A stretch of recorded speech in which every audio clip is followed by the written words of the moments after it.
Hello YouTube, Dave here again. Welcome to another episode in the Dragon Hoard series, a video series where I take a look at the Dragon magazines in my collection, skim through them, and maybe find a couple of articles to focus on for the purposes of doing this video, as well as even identify some other articles that might be fun to go over in future videos. Today we're taking a look at issue number 280 from February of 2001. On the top here, it says that there is a bonus instant dungeon tiles inside. It also reads Sorcery, Spell Tactics, and Alchemy Familiars. Full Wolf in the Opal of Gnaw, so that is a fiction section, which we tend to skim past those because they're pretty lengthy. And then we have some stuff for the D&D movie. So the Rogues Gallery, Zoe McKellen interview, and Rods of Dragon Control. Now, I did have someone comment in the last video that they didn't seem to like the fact that I focused on the D&D movie article as opposed to some other significantly lengthier articles. And, when I do these videos, I just try to find things that are of interest to me. And when I saw the first D&D movie article in the first, not the first article, but the first article I saw about the D&D movie in episode 1, I was very intrigued by the way that they kind of use flowery text to kind of disguise the fact that I think they were fully aware that the movie was not going to be very good. So whenever I see other articles revolving around the D&D movie, I kind of also want to see if there's anything similar to that in the way that they kind of present the way that they write things. And this is a first-party magazine, so they are obviously not going to be completely forthright when it comes to how bad something might be, especially if it's something that they have money riding on. So yeah, I'm going to focus on that just because, again, I want to see how they kind of twist things. And they tend to be shorter articles anyway, and we're quickly coming upon the point where we're not going to have any more of these articles, so it's just something that I like to focus on. As always, if there are articles that you would like me to do more in-depth look at, let me know that in the comments below. Just try to be respectful in the way that you word things. It's easy for things to be kind of misconstrued, especially this day and age. So just try to be polite and respectful. And remember that I'm a human being, and as a human being, my interests might be a little bit different than yours. Anyway, let's just get right into it, shall we, with that PSA out of the way. This is one of the issues that I bought off a friend of mine when he was paring down his collection. And unfortunately, I kind of forgot that I had the box of these magazines. And for probably at least the last couple of years, it seems like some of them have been kind of shifted and we're resting on a angle for probably quite a while. So some of them are kind of warped. I have been trying to get them flattened out again. Yeah, we're kind of getting to the ones that were kind of at the worst of it, but it still should be perfectly readable. So like I said, let's dive in, shall we? Phantasy Star Online for the Sega Dreamcast. I have to admit, there's a lot of video game ads for especially a lot of PC games that I've never heard of before, but it is still cool to see some of these ads for older consoles, especially something like the Sega Dreamcast. There weren't a lot of games that I would really have considered would be advertised in something like Dragon Magazine, and the Dreamcast was not around for very long, unfortunately. So it's just kind of cool to see that. I never owned a Dreamcast. A friend of mine did, and it was one of the loudest game machines that I had ever heard, but it's still somewhat nostalgic. Got our table of contents, an ad for Icewind Dale, The Heart of Winter, which I do have on the PC from Good Old Games, so that's kind of cool. We have our editorial piece here. It says still 10 cents. Again, I'm not going to read any of these in these videos because that might be something that I can always go back and just read the editorials and share my thoughts on the subject matter a little bit later. The coloration of this section here, though, has me a little worried. I hope that we're not going to have another issue with several pages being just covered in the magenta ink, but we'll see as we go. We have Scale Mail. This was the mail section. Again, I'm not going to focus on these in this series because it is, again, something that I want to get some mileage out of my Dragon magazines, and I would love to go back and do a video series going over some of the different letters that were being sent in, especially when I start getting to the dungeon magazines that had Polyhedron bundled in. Those were always fun to read, but still some cool stuff there. Actually, I will read this, though. The little thing says, an uncommon apology to our readers. Says, every day around 10 a.m., a truck pulls up and dumps out a few sacks of mail. By 11:30, one of the several halfling interns, please don't call them Oompa Loompas, have categorized the letters by theme. About 10 letters concern the new edition rules, maybe 15 or 20 helpfully point out mistakes and typos in the magazine. Perhaps 30 or so letters print out mistakes in other people's letters. The remaining several thousand letters are vicious criticisms concerning the lack of chainmail bikinis. Okay, so these guys are kind of taking the you-know-what here. As the person primarily responsible for this lack of revealing attire, I have only one thing to say. I'm sorry. Okay. As an act of good faith, we start this issue with Rebecca Guy's semi-dressed conjurist. Okay, maybe I should stop reading here, actually, because I feel like I'm about to get demonetized, but I thought it was going to be a little bit more serious than what it ended up being, so there's that. For art's sake, profiles Aaron Williams. Okay, this actually might be a cool thing to look at. I don't know if necessarily in today's video. It's not super long, but yeah, Aaron Williams. So he does like the Nodwick comics, and what was the other one? There was another like modern day kind of setting comic. I can't remember what it was called now, but they were both really great. Nodwick is awesome, so it'd be kind of cool to have some have some insight from him. But I think I might save that for another one. Actually, let's just read the portrait of the artist as an artist. So it says, Aaron Williams leads a life that most of us can only dream about, and to hear Aaron describe it, that's the safest way to experience said life. So what actually happens during a day in the life of an artist?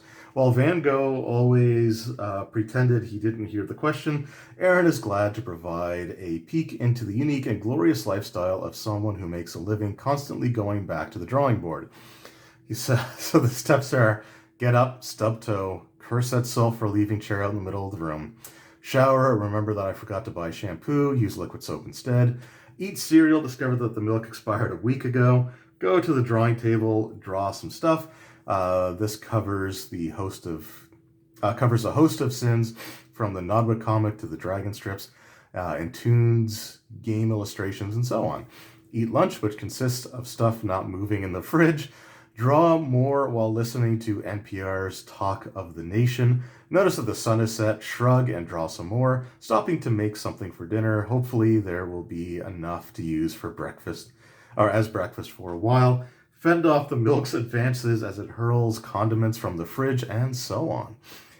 Each day is different. Some days I trek to the post office to mail off t-shirts and pay bills, while on other days I try to install a new piece of hardware in my computer, which downs the machine for a week. I must say, though, it beats working in a cubicle. I feel like that's a shot at Dilbert, but yeah, that's the guy. He's a funny guy. I have to definitely have to respect that. It's also kind of interesting to remember that there was a point in time where you would have to go out to pay your bills, and you couldn't just do it from the convenience of your home. Online banking was probably in its infancy back in 2001. So. Cool stuff. Up on a soapbox, so another Gary Gygax article. The mailbag. Okay, so this is sort of, I guess, a breakdown of... so each month, Dungeon receives an average of 800 emails. Okay. So yeah, this is a little pie chart kind of breaking them down. So let's take a look at the pie chart here. So we'll start with 45% are for scale mail and forum submissions. 10% questions concerning the availability of back issues, 3% requests for more material on out-of-print worlds.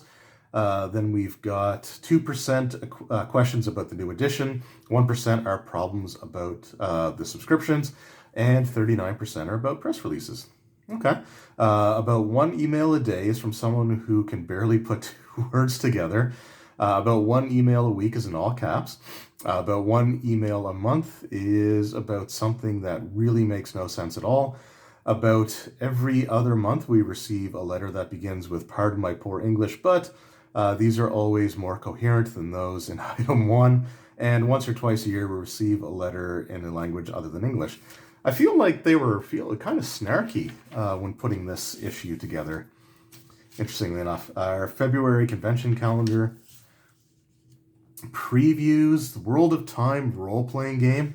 Again, this was not the final cover for the Wheel of Time RPG. A friend of mine had it, and it had like a couple of guys on the cover. Looks like they were sort of in town, maybe near a, I want to say it was like near either like a spinning wheel or a millstone or something like that, or a grindstone for sharpening weapons. So again, it's interesting to see some of these previews because a lot of them have like placeholder cover art and like the Wheel of Time, and maybe there was a special edition version of it, but the standard version of the Wheel of Time role-playing game did not have that cover. Okay, we got some more D&D miniatures, the Heroes set and the Monsters set. And then we also have the Monsters Compendium, or Monster Compendium, Monsters of Faerun. So again, the Forgotten Realms campaign setting hadn't come out yet, and the Monster Companion for Faerun still used the Monster Manual core rulebook art style, as opposed to the Forgotten Realms cover art style that we will see a little bit later on. In March, the Psionics Handbook comes out, and I've already done a video on that. Diablo 2 to Hell and Back, Downfall and the Summoning. I think those were novels. Oh, no. Yeah, this is right there. Never mind. Yes, those were novels. And then in April, you had The Standing Stone, which was an adventure, and then a couple more novels, Dragons of the Lost Star and The Floodgate. Another advertisement for a Magic the Gathering novel, back when they used to do that. Countdown to the Forgotten Realms, Deities and Demigods. So the Faiths and Pantheons, I think, is the name of the 3rd edition Forgotten Realms book that's centered around like their gods. And up until recently, that was my all-time favorite book concerning deities. And it was something that was the reason that I got the Deities and Demigods for 3.0 and was thoroughly disappointed with that book. So it's kind of cool to see some god stuff here for the Forgotten Realms. And we are, like I said, on our countdown. So February of 01, looks like it comes out in June of 2001. And I'm pretty sure I have the June 2001 Dragon issue. I hope I do, because it'd be kind of cool to see how they cover that there. And then we got, Celestial Sampler. So here are some of the gods that they have. Unfortunately, I don't see Bane, which kind of sucks. I feel like they may have been, because Bane was not alive during the time, like I think during like the 2nd edition era. You had it was Vim, Vim, was sort of like the son of Bane, and then Bane would actually emerge from the sun, basically using him as almost like a cocoon, basically to sort of regrow his own body in.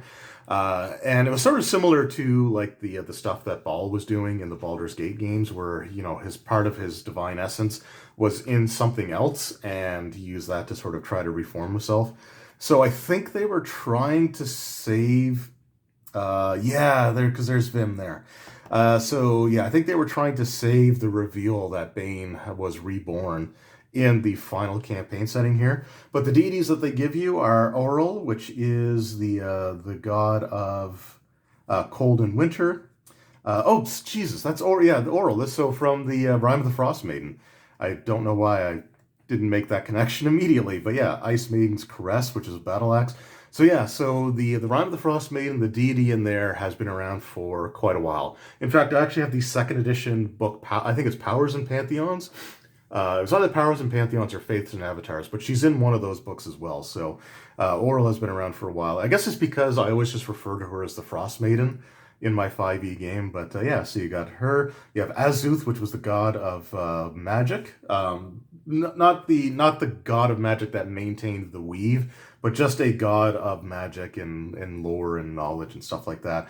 Mystra was the goddess of magic. She's the one who maintained the weave. And if you're not familiar, in the Forgotten Realms, especially in the older editions, You had the magic, arcane magic was drawn from something called the Weave, which was sort of this, like, tapestry that sorcerers and wizards would tap into to cast their spells. And the Weave had to be maintained by the goddess of magic. I think Midnight was one of the earlier gods, and then Mystra was the one that took over for her.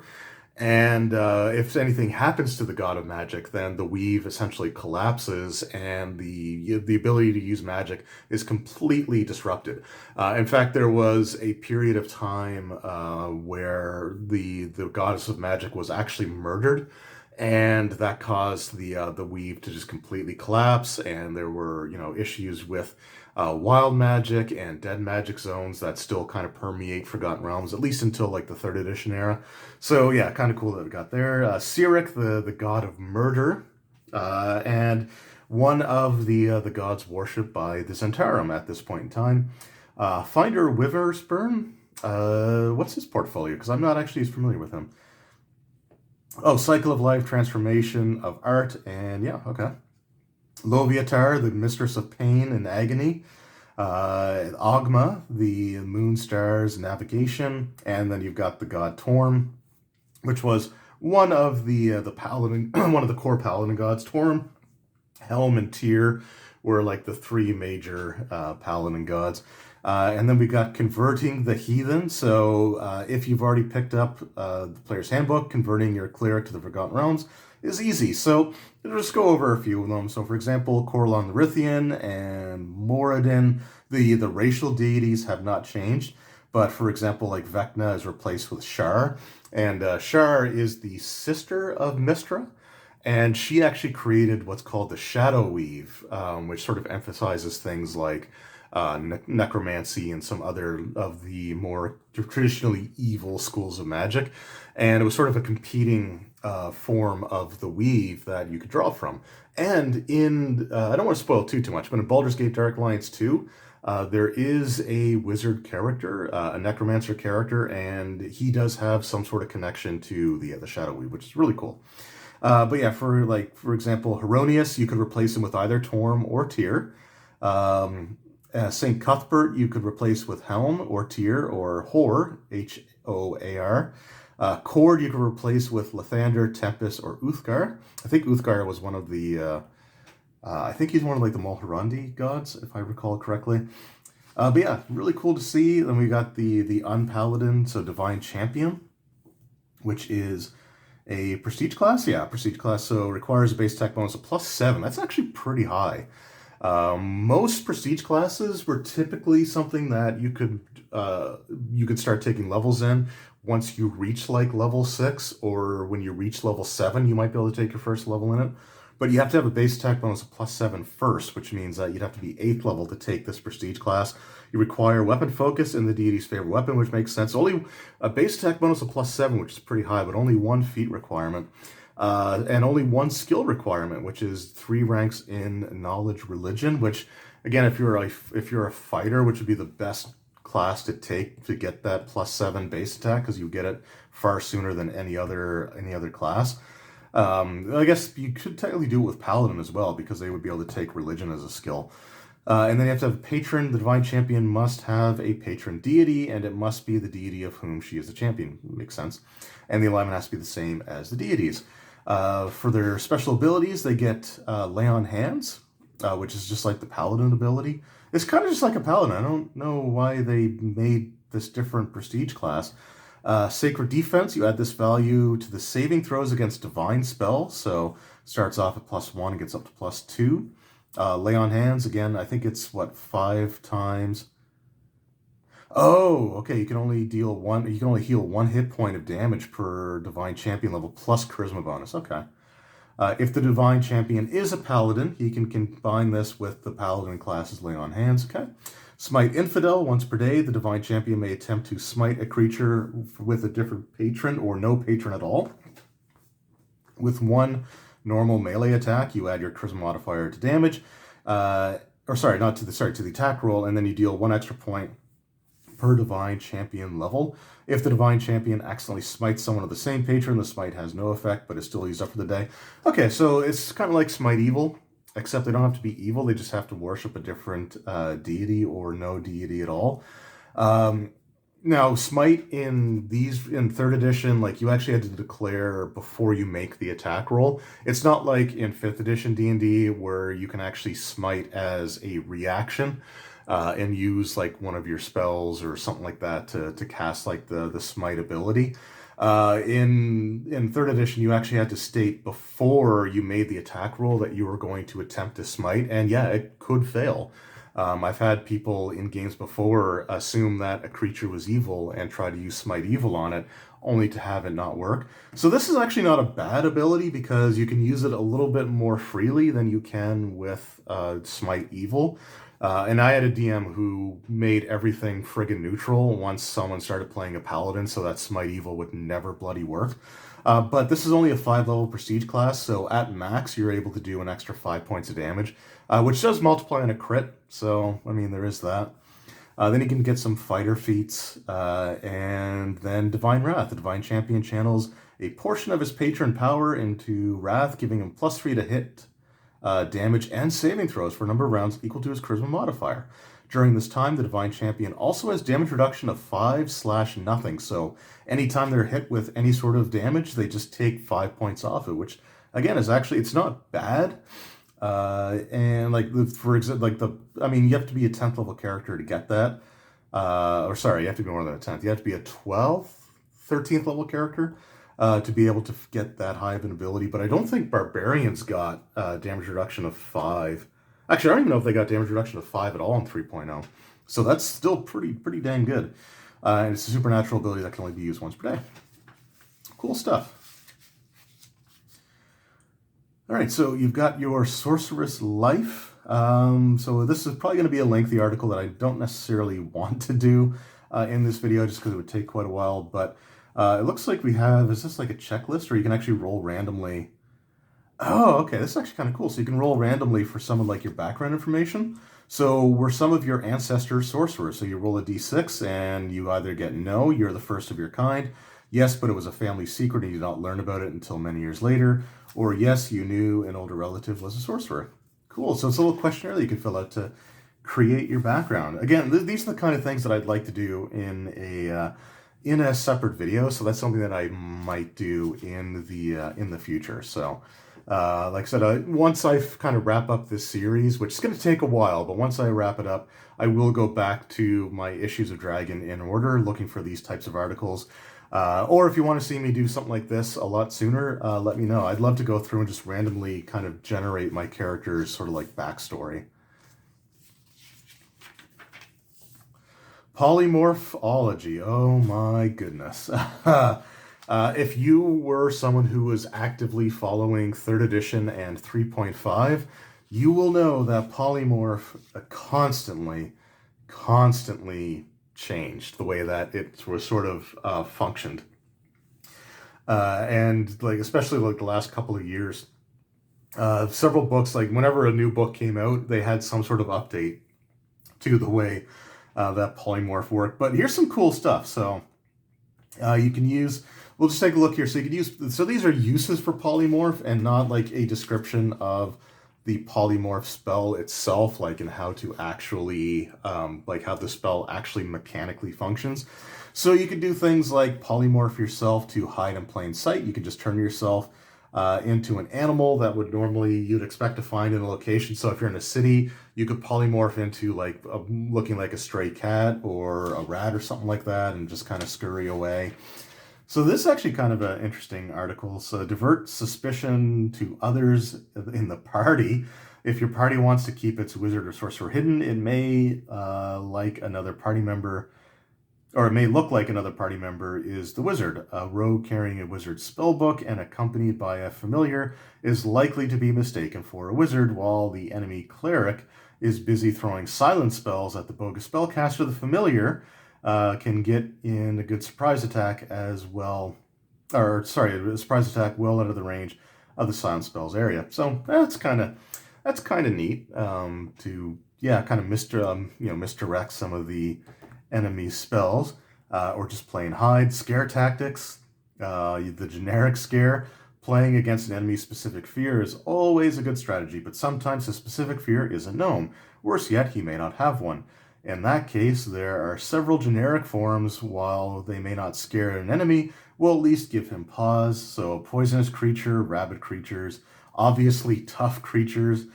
You can use it to escape by blending into a crowd, by polymorphing yourself into something else, like another type of humanoid. You can use it for money-making schemes, so you can do the trained animal ploy, where you polymorph someone into an animal, have them, sell the animal as being highly intelligent, highly well-trained, and then basically when, they're taken back to the person's home, when the spell wears off, the person just sort of slinks away, and you've got their money. You got the exotic animal from afar ploy, the animal for sale ploy, the rampaging monster ploy. Yeah, these are kind of cool suggestions. Polymorph others, so you can polymorph enemies into sort of, safer to encounter things. This is a cool article. It's a bit lengthy, which is why I'm not focusing on it in this video, but there's still some really cool stuff in here, so this might be something to revisit again as well. Polymorphing an object. So yeah, I wonder if they obviously had no idea that polymorph would become a huge headache for them in the years down the road, but yeah, it's kind of cool to see them really trying to push the polymorph spells here. So we got an article here as sources of Sorceress power. So this is sort of some background stuff. Now, in 3rd edition D&D, the Sorceress bloodline really didn't matter. It wasn't something that became a major aspect of the class until later. Like, it was always kind of alluded to that you might have like Dragon's Blood or some sort of like infernal pact could have been forged to grant you these types of powers, or to have those types of powers just be able to manifest in your family.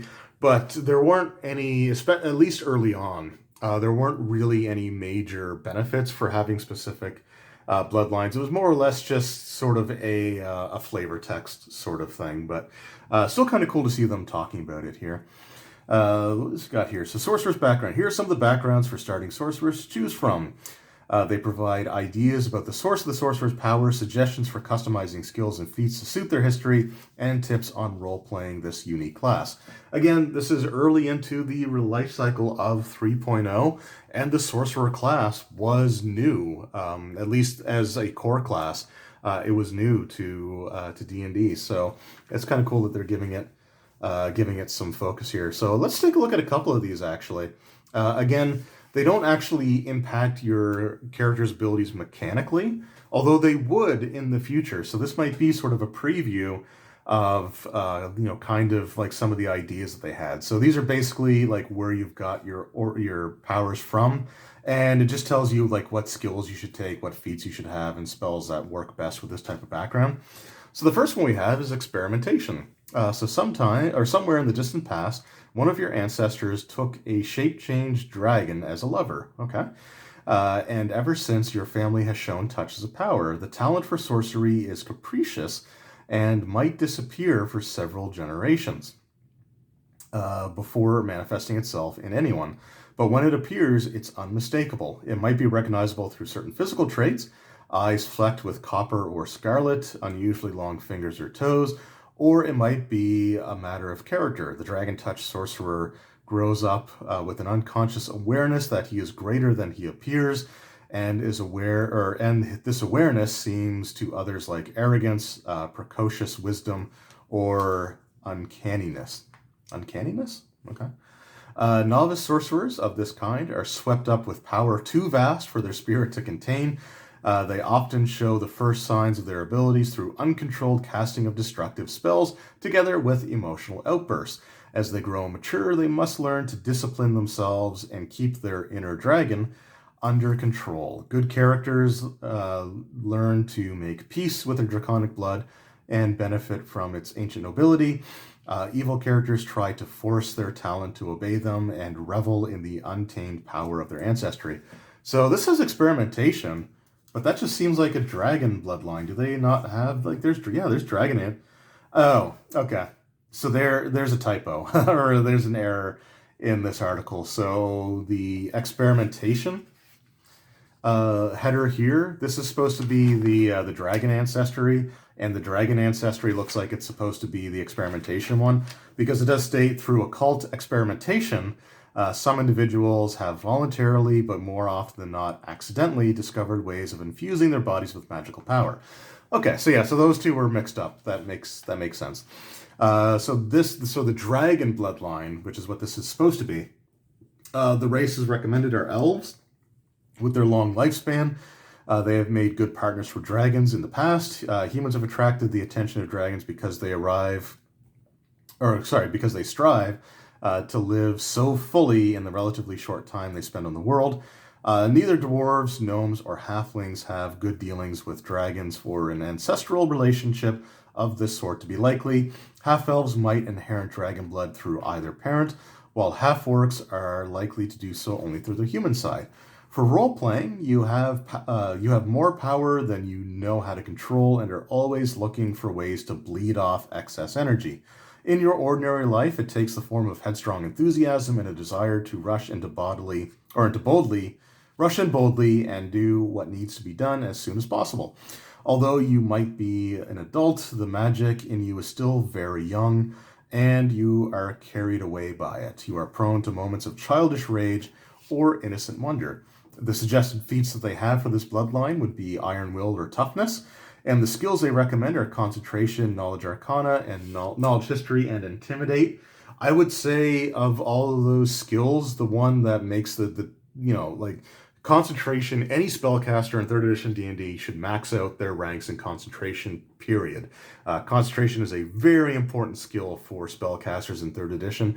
Knowledge Arcana, again, for an arcane spellcaster, is something that they really, really should have. Knowledge History is not something that you would typically associate with a sorcerer, so that's a good suggestion. And Intimidate, because of the fiery nature of their dragon blood, makes sense there as well. Spells they recommend for 0 and 1st level are 0 level is Daze, Flare, Mage Hand, Prestidigitation, and 1st level is Cause Fear and Burning Hands. Tips. Choose your skills to reflect your draconic knowledge and a majestic presence. Your family might have accumulated great lore from its contact with dragons, and you are the heir to it all. Your feats can begin as simple extensions of your natural indomitability, but at higher levels, metamagic feats can help you mimic a dragon's ability to work magic without the gestures or incantations of ordinary mages. Your spells are signs of your grand heritage. Choose those that are visible and dramatic and use them freely. So yeah, so that's kind of cool. Let's read the actual experimentation one. And then we'll move on. So we kind of went through the background. So the races that they recommend are humans and gnomes are the best suited for this sort of alchemical research and would produce sorcerers of this kind. Dwarven sorcerers are sometimes encountered whose powers come from elaborate runic tattoos. So that's actually kind of cool. Half-orcs have been known to scar themselves with similar markings as to the dwarven runes for similar effect. Role-playing. Your magic sometimes makes you feel like an outsider in your own body, but you have grown accustomed to it. Experiment with your powers and with magic in general. Your grasp of spells is so intuitive and unconscious that sometimes you wish that you understood it better. If your gift is a result of an accident, consider how you would have reacted to that fact. Do you enjoy your new condition or regret it? The feats they recommend are Endurance, or any of the following: Great Fortitude, Iron Will, or Lightning Reflexes. So give you better saving throws. Endurance, I guess, just because you endured the experimentation or the process to etch the runes into your skin, sort of thing. The spells I recommend at 0 level are Detect Magic, Detect Poison, and Read Magic, and Resistance, and then at 1st level, Mage Armor and Shocking Grasp. Skills: Alchemy, Craft, Tattooing, Knowledge Arcana, and Spellcraft. Says tips. The skills listed above assume your character has decided to make a career out of studying the kind of magical forces that gave her these powers. Another option would be to decide that you only have an intuitive understanding of magic and spend the rest of your time pursuing other interests. In this case, your skills could be entirely unrelated to sorcery. Choose feats that enhance your natural abilities, saving throws, initiative, movement.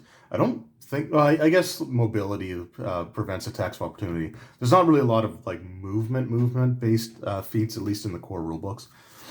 Yeah, okay, cool. Let's see, to show that magic is working in your body at all times. Okay, that's the feats things. Likewise, try to pick spells that affect you personally, transforming or empowering your form and qualities. So these are actually some pretty cool suggestions, I have to say. I actually do, yeah, I like these. So we might revisit this one again a little bit later on as well. And then some just other alchemical skills and items, like cooling gel. This cold blue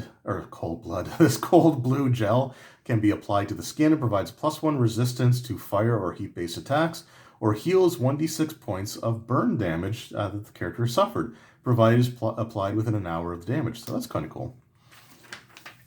Again, just a lot of different alchemical things. Sneeze powder, powdered water. This fine white powder sparkles faintly. An ounce mixed with a single drop of water becomes a gallon of... Okay, that's actually kind of cool. Becomes a gallon of drinkable water. The powder is usually put in a vessel that can contain the full gallon of water before the drop activating it, or a drop of activating liquid is added. The vessel is then shaken to agitate the mixture. Takes a full round for the gallon to form. I mean, you know, we've always made jokes about powdered water, but that's actually kind of cool. Mastering chance, so building a dungeon with random tables. Again, this is something that I would like to do in a different video if there's suggestions. This might just be suggestions and not the actual tables. Just the facts mage, the fine art of gentle persuasion. So informants, ways to interact with them. Some familiars. So there were a chart of basic familiars in the player's handbook. So these are new ones. So you can have like a dog, a fox, lizard, mouse, otter. That would be one that I'd take because otters are one of my favorite animals. Raccoons, skunks, and squirrels. And your familiar actually gave you abilities. And in 3rd edition, like 3.0, some of them would even grant like bonuses to your attributes. I want to say it was the toad that gave you +2 to your constitution, like the actual constitution score. So none of these do that. And in 3.5, they would sort of be changed. I think the toad gave you like +2 or +1 on like fortitude saving throws, and maybe spellcraft checks as well. But yeah, so some cool new familiars. Real heroes. Okay, so this is the D&D movie article here. And, okay. So, I think I'm actually going to focus more on... I think I might focus a little bit more on the actual, like, characters over the... maybe over the article, the interview. So yeah, so let's just see what we got here. So I can't remember if the characters were mentioned in like actual like statted out in any of the other articles I looked at. I know there was one that did like Hank the Ranger versus Ridley, and Hank the Ranger would totally win, by the way. But we're gonna see how unrealistic it is that Ridley would have actually been able to defeat Profium at the end of the movie, which spoilers, by the way, for an over 20-year-old movie. So Ridley is a human, male human, 1st level fighter, 2nd level rogue. Okay, so they actually did give him a level of fighter. That's kind of interesting. So his hit points are 23. So he would have started as a fighter, because that would have given him 10 hit points, 11 hit points, and then the rogue levels were only D6s. So, geez, he still would have gotten an average of 6 on each of those 2 levels of rogue. That's almost max hit points. Because he would have 10 plus 12 is 22. His max hit points would be 25, and he's got 23. So yeah, you can. This is the DM's pet character for sure. So we got sneak attack, 1d6, evasion, because of course you get evasion at 2nd level in 3rd edition. Possessions, a longsword, 2 daggers, backpack, rations, water skin, bedroll. Background. Ridley is the son of a merchant. Okay, his father's death left him to survive by his wits on the street. He met and teamed up with Snails soon after, and the two have been together ever since. He has grown to be a swashbuckling rogue, always looking for some daring feat that no other thief would try. Okay, what are his thief skills actually like? Because Snails, I guess, was mentioned as the one who was more like the lockpicking. So pickpocket +7. Okay, he's got a +4 to his dex, so that makes sense. Open lock, a +8. Really? Okay. Yeah, I mean, he should have been the one that's opening locks, but we'll take a look at what Snails has here. Role-playing notes. Ridley is brash but loyal to his friends, in particular his partner and ally Snails. He hates injustice in all its forms and dislikes people who look down upon him for his common origins. Again, a big thing that they keep referencing in the movie, but they never really show it. So it's one of those things where they're telling the audience and not actually having it manifest. I do want to do a video on the D&D movie and the changes that I would make to it, to actually have the story elements kind of fit what they're trying to accomplish here.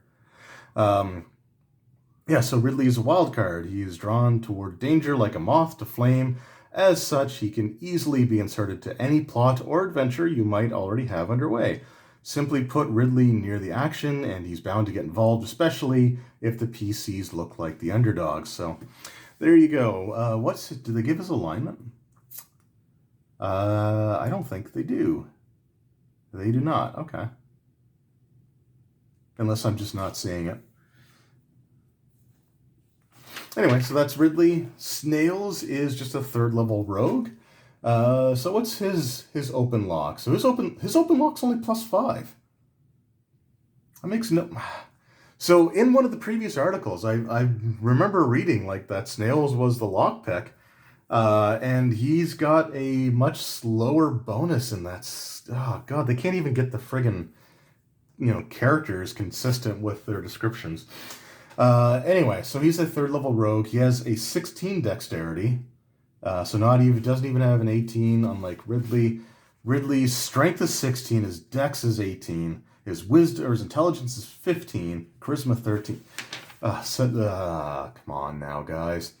Alright, so Snails is a 3rd level rogue with a +2 constitution modifier, but he's got 18 hit points? So that would be 3, so his max would be 1824. So again, they're all really close to max hit points, or at least Snails and Ridley are. Snails is an accomplished thief, a master of con and the quick grab, and Ridley's best friends. Snails claims to have taught Ridley everything he knows, but the truth is that Snails hasn't been a thief much longer than Ridley. He's been a thief 1 level longer than Ridley, to be precise. Snails and Ridley have accomplished a number of daring raids, and Snails is the voice of reason in any plan they hatch. I would argue that he is the voice of detraction in any plan, and not necessarily the voice of reason. The voice of preservation, maybe? Not necessarily the voice of reason. Role-playing notes. Like Ridley, Snails is at home on the streets of Sumdal, but unlike Ridley, he is comfortable with his lot in life. Snails is less inclined to get involved in other people's problems. Okay, that is true. And would prefer to avoid trouble and go unnoticed. That is also true. Some think him a coward, which he definitely was portrayed like in the movie. But in truth, Snails just values his life more than honor. Despite this, Snails is unflinchingly loyal to his friend Ridley, and Snails' strong sense of danger usually keeps Ridley from getting into too much trouble. Snails will more likely attempt to con or pickpocket the PCs than help them out in a fight. He'll fight if he has to, but he'd prefer to talk his way out of confrontations, or failing that, run away. But if Ridley gets into trouble or agrees to help the PCs, count on Snails to be right behind him. Alright, so what's his pickpocket then? If that's his big thing. Pickpocket +11. Okay, that's actually pretty fair. That's not bad. Then we've got Marina, the 3rd level wizard, the low level mage, which she is referred to directly as. in the movie. So she has a con of 0 and 9 hit points. So actually, that's not too bad. That's actually not too bad for her. Her max, although it's still close to max, her max would be 12 because Wizards got D4s in 3rd edition, and basically any edition from 3rd and prior. So yeah, she would have gotten a 2 and a 3 after with her 2 other levels. You start with 4 at 1st level, so it's possible. It's more likely to roll better, I guess, on a D4. Her spells. So this is something I want to see because she uses spells in the movie that she shouldn't be able to as a 3rd level character, as a low level mage. Because I think she uses Dimension Door like twice. Once may have been off a scroll, so I'll give her that because you can cast scrolls that are higher level than what you're able to do, but there is a chance of failure. But I'm pretty sure she just casts it again later, and the Dimension Door is like a 4th level spell. And she would just have gained 2nd level spells here. And there's no way they gained that many levels in the movie, especially considering that Ridley's the only one who actually does anything in the movie. But her spells are Detect Magic, Mending, okay, Read Magic, Resistance, Animate Rope. Okay, so she does actually use Animate Rope in the movie. So they actually did nail that one. Identify, Magic Missile. She does use Magic Missile, but for some reason, the magic missiles in the movie actually like knock you down and like paralyze you for a short period of time, which is not the way that they work. But she does have magic missile. Spectral Hand and Levitate are her 2nd level spells. And her possessions are Rope of Entanglement. Oh, so she didn't use Animate Rope. She had a Rope of Entanglement. That's what she used in the movie to capture Ridley and Snails. So why would you have Animate Rope and Rope of... Anyway. And then she's got 2 daggers, which she never uses in the movie, like, at all. Marina is the personal assistant to Vilden, the Royal Mage of Sumdal. Being exposed to Vilden's teachings is a great advantage over other mages, but Marina has found being an assistant isn't a glorious job. She spends her time shelving books and fetching spell components for her master, with little opportunity to practice her own magic. She is anxious to do more and then learn patience and fetch components. Whether she knows it or not, she's ready for adventure. Okay, and she's loyal to the crown, to the status quo of the empire. She's not, though, because she's one of those proponents for the change that the Empress wanted to enact. So she's not really loyal to the status quo. Okay, yeah, they kind of so she's like loyal to the status quo of the Empire, and she genuinely believes that the current class structure is justified. But she argues that it's not in the movie. Oh, God damn it, people. All right, anyway, PCs will most likely encounter Marina in the Queen's Castle if they are in Sumdal, or I wonder if they were actually planning on releasing a campaign setting for this. Preferring to associate with other mages and members of the court. If on the road, she's there for a specific purpose and will not take kindly to being diverted, and she will not allow herself to be bothered by non-mages at any rate. So they didn't really get her character very well. Oh, Norda. Okay, so Norda is the elf ranger who does nothing. She does nothing in the whole movie, and that always kind of ticked me off because I love rangers. And the only thing she does in the whole damn movie is, like, every time the group wants to do something together, she's like, no, Ridley must do this on his own. Like, when they're trying to rescue Marina from Damador, it's like, no, they have to go alone. Like, just leaving the dwarf and her to do nothing, even though she is higher level than any other person there, and she would be far better suited to sort of sneaking through to try to, like, when they try to rescue Marina. I hated the way that they treated. Basically, if it wasn't the first 3 characters, they really were just filler. Like, they did nothing in the entire movie. And Norda, is one of the biggest examples of that. She is a 7th level ranger, and she doesn't have max hit points. Why, again, like, they just really kind of shafted her, because all these other guys have, like, almost their maximum hit points. A 7th level ranger in 3.0 is rolling d10s. So that would have been like 70, and then what's her con? So yeah, her max should be 70 hit points, and she's a little over half of that, which is probably, around average, maybe a little under average, actually. I don't know. Favorite enemies are humans and dragons, okay. Again, something that never gets used in the movie. Like, how awesome would it have been to see her actually really act like a ranger, to do the two. I think she gets involved in one fight scene the one fight scene everybody's involved in at the end of the movie, but you don't see much of it because once the fight gets started, Ridley and Damador, like, they run through a friggin' dimension door, and you don't stick with the rest of the party. You go with Ridley to see what he's doing, so you just never get to see her. But for her to have like favorite enemy dragons in the climactic battle when there were like the dragons fighting over Sumdal, it would have been really cool to see her get involved in that somehow, but we didn't. So there's that. Background. So Norda has served the royalty of Izmir for as long as anyone can remember. But thanks to her elven heritage, she does not show her age. She holds no official post in government, but this allows the royalty to use her to accomplish things that the Council of Mages would otherwise prevent from doing. What? Oh, prevent them from doing. Okay. The Council of Mages prevent the royal family from doing. Okay. Norda, I'm bad with that name, serves with the utmost loyalty, and only a chosen few understand why. So yeah, basically she was completely and totally undeveloped as a character at all. You get nothing about, like, she has very little personality in the movie, which is unfortunate, and just doesn't do anything, which sucks. Norda is normally taciturn, and to the point when she speaks. She's always focused on getting the job done and doesn't waste energy on idle chatter. She is loyal to the crown unto death and considers serving it as her highest priority. Quick-witted and deadly in combat, she serves the royal family well. The PCs could encounter Norda while she is on one of her missions, or if they are well known, be recruited by Norda to help the crown.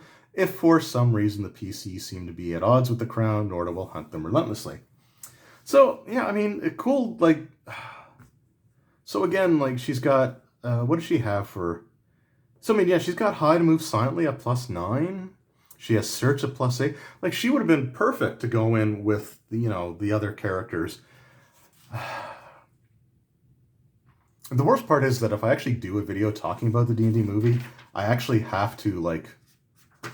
I actually have to read, or not read, I actually have to watch, the movie again, so, and then we have Elwood. So this is the dwarf fighter who, again, does absolutely nothing. Like, he gets one thing in on where he does, like, a trip attack on Damador, and he just jumps into the sewer, and that's, like, the last thing that he actually does in the movie, but, yeah.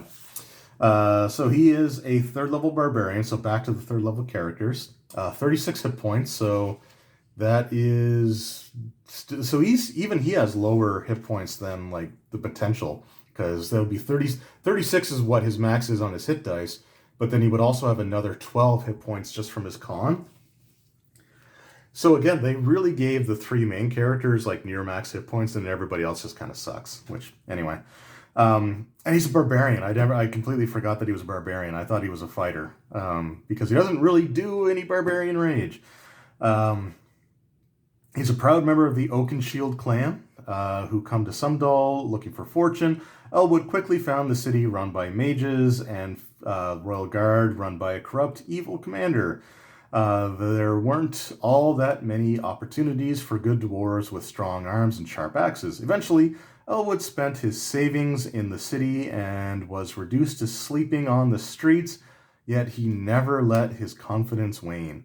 He knew that if he persevered, the gold he sought would come his way. Although he's a barbarian, Elwood generally keeps his cool and doesn't use his rage ability often, i.e. not in the movie at all. However, he does take personal offense if his helmet is touched or jostled. That they do show that, and it's really weird. The PCs might encounter as a member of an adventuring party or in a tavern deep in his cups. Okay. And then we got Damador. So Damador is a 10th level human fighter with 85 hit points. So again, that feels low. He would have 30 hit points. He would have 30 hit points just from his con, because he gets +3. So again, they really shafted some of these guys with their hit points. I don't know what the average is off the top of my head. I mean, 85 isn't terrible, but I mean, if Ridley has 23 hit points at 3rd level, I don't know. And using a D6 instead of D10s, I don't know. I don't know. I'm not going to get too much into Damador here, but we'll look at the background. I'm not going to look at the role-playing notes for him, but the background. Damador is a treacherous, expert soldier driven to one thing, self-gratification. If the Empire were not ruled by mages, it would certainly be in Damador's grips.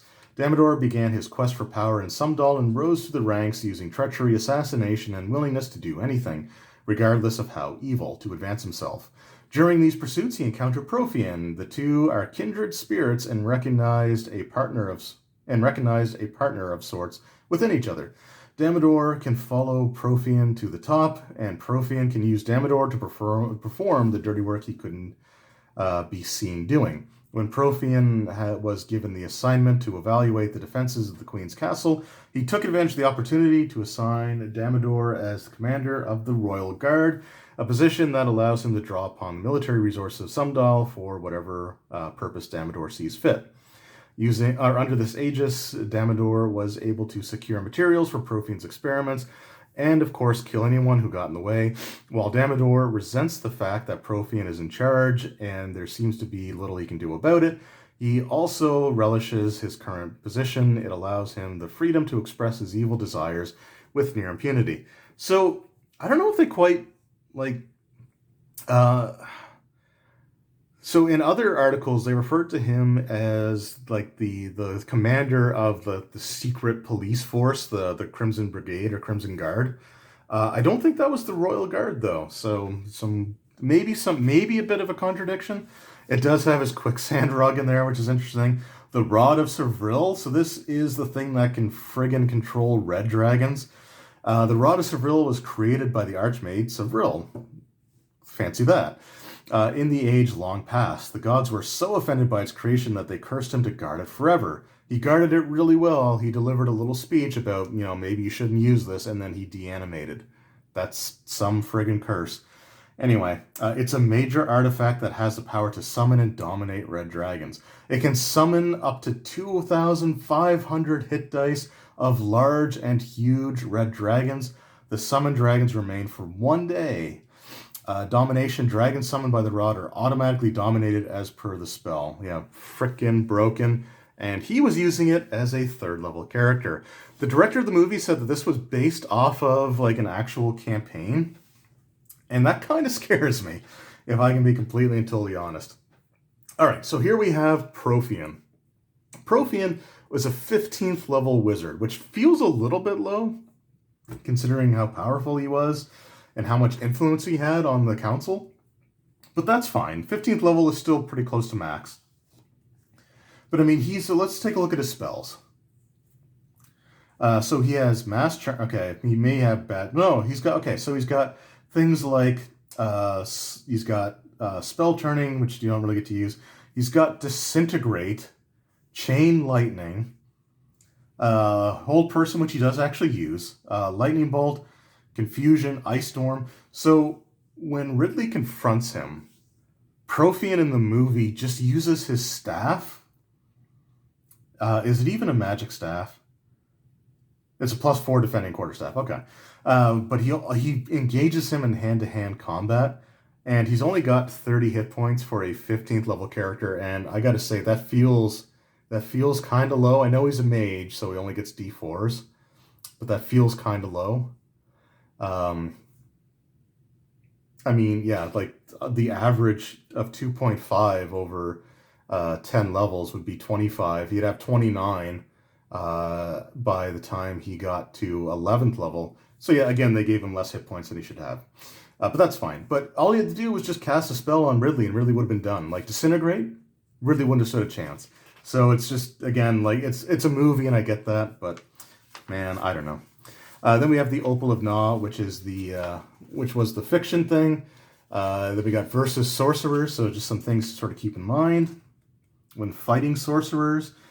Tactics, so closing on them fast, because if you try to cast a spell when somebody's in melee threat range with you, then you can potentially draw an attack of opportunity, which is why concentration is such a good skill, because it can actually allow you to cast a spell defensively and not provoke attacks of opportunity. Grappling a spellcaster, which makes sense, ready in action to attack the caster as they're casting their spell. That way it forces them to make a concentration check. So that's cool stuff. Some more stuff from Cormier. I'm assuming, geez, is it supposed to look like that? Or is that an error with the printing? I have no idea. Sometimes they do stylized things. The Eldritch Master, another prestige class. We'll take a quick look at this one. The requirements for it are, where are the requirements? Oh, here are the requirements. Okay, requirements. Knowledge Arcana, 8 ranks. Spellcraft, 6 ranks. Diplomacy, 2 ranks. Intimidation, 2 ranks. Must be able to cast arcane spells.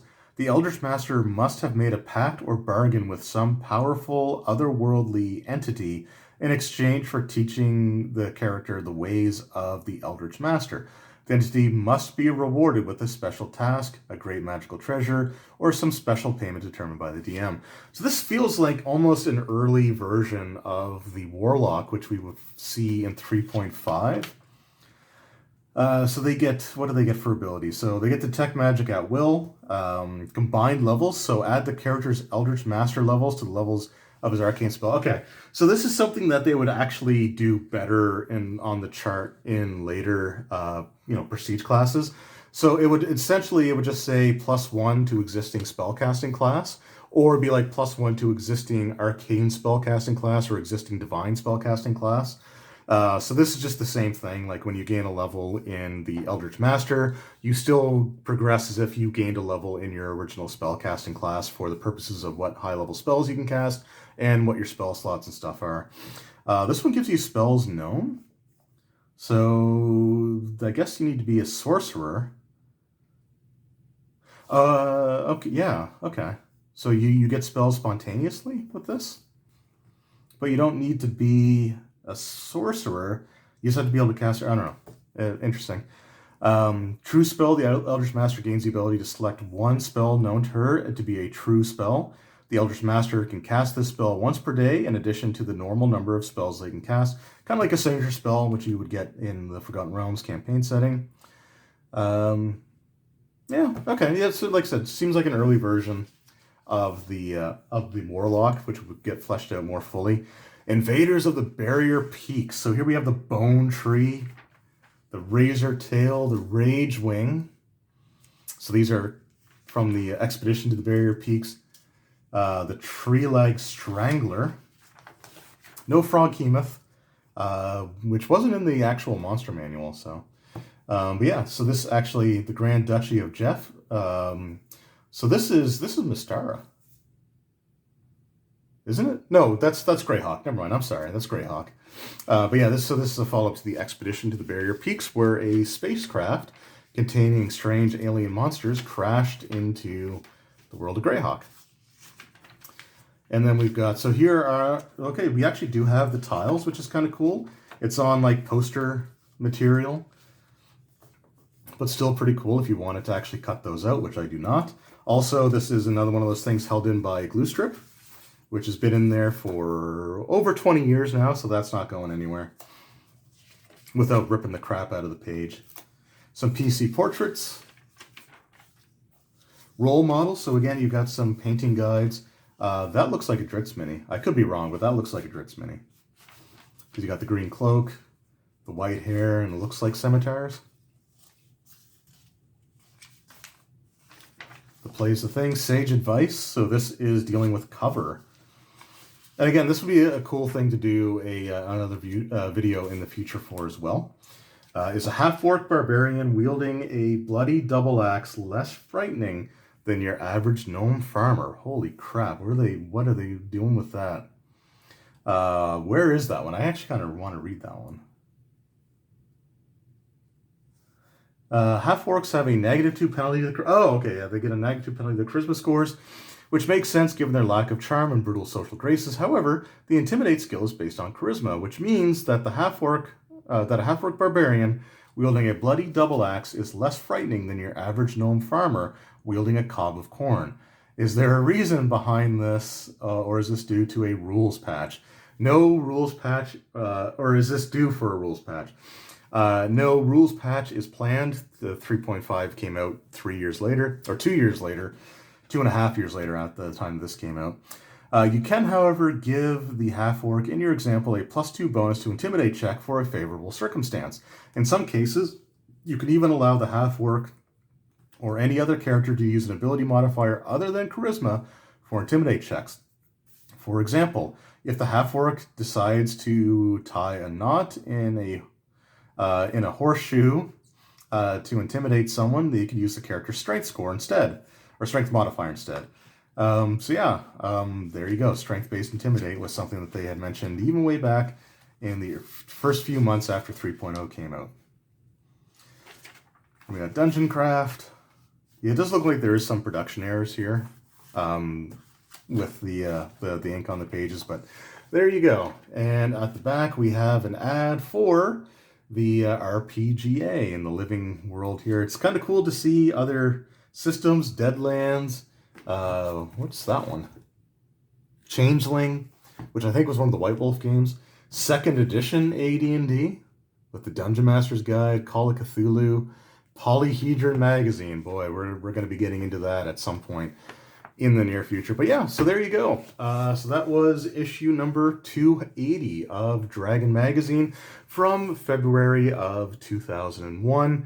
Again, I like to focus on the D&D movie stuff just because, you know, it's an interesting landmark moment, I think, for D&D, and we're going to reach the point where we're probably not going to have any more of those articles going forward, or very few of them, because the movie would have been out, and once the movie came out, I really do get the feeling that the magazines completely went like radio silent on it. But yeah, if there are any other articles, the sorcery, like the bloodline stuff, I might do a separate video for again in the future. I do plan on getting back into my Through the Ages series very, very soon.